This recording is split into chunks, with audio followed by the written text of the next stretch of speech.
बिस्मिल्लाहिर्रहमानिर्रहीम। फरमान मुस्तफ़ा सल्लल्लाहु तआला अलैहि वसल्लम, जो मुझ पर एक बार दुरूद शरीफ पढ़ेगा अल्लाह ताला उस पर 10 रहमतें भेजता है। मुस्लिम शरीफ की हदीस पाक सल्लल्लाहु अलैहि हबीब सल्लल्लाहु अलैहि मुहम्मद। आज की सुन्नत मार्का ये है कि नमाज में हर रकत यानी सूरत फातिहा से पहले बिस्मिल्लाह शरीफ पढ़ना सुन्नत मार्का है। कोशिश करें इस सुन्नत पर भी अमल किया करें।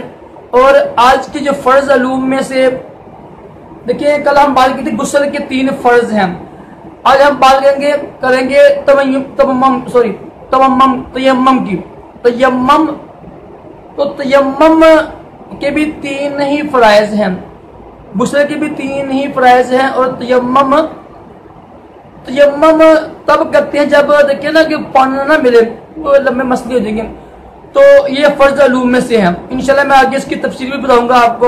अल्लाह ताला हम सबको कम से कम 313 बार दुरूद शरीफ पढ़ने, सुन्नत के मुताबिक हर सूरह फातिहा के बाद हर सूरत में बिस्मिल्लाह शरीफ पढ़ने की तौफीक अता फरमाए।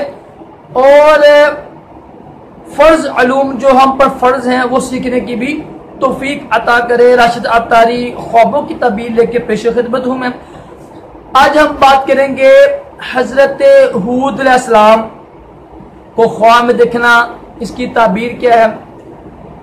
तो हजरत हूद अलैहिस्सलाम को ख्वाब में देखा तो इसकी ताबीर ये बनती है कि दुश्मन उसको देखकर परेशान होगा, उसको तकलीफ पहुंचेगी, क्योंकि इस बंदे को जो ख्वाब में देखेंगे इंशाल्लाह इसको बुलंदी मिलेगी, शोहरत मिलेगी, तरक्की होगी, इसका जो काम है वो मुराद को पहुंचेगा। बहुत अच्छा ख्वाब है। मैं जो अपने हैं वो खुश होंगे इस ख्वाब यानी उसे देखकर। जो दुश्मन है वो परेशान होंगे, वो अफसोस करेंगे इसके ऊपर। मतलब बहुत अच्छा ख्वाब है। तो जरूरी नहीं है कि हर नबी को देखना ही अच्छा ख्वाब होता है, इसकी ना मुख्तलिफ सूरतें होती हैं। और अमीर सुन्नत ने आप कल फरमा रहे थे मदनी मुज़ाकरे पर कि अच्छा ख्वाब को बयान करना चाहिए सिर्फ आलिम दीन, कोई जिसके पास इल्म है उसको, लेकिन रात को ख्वाब बयान करना ये मना फरमाया गया है ना।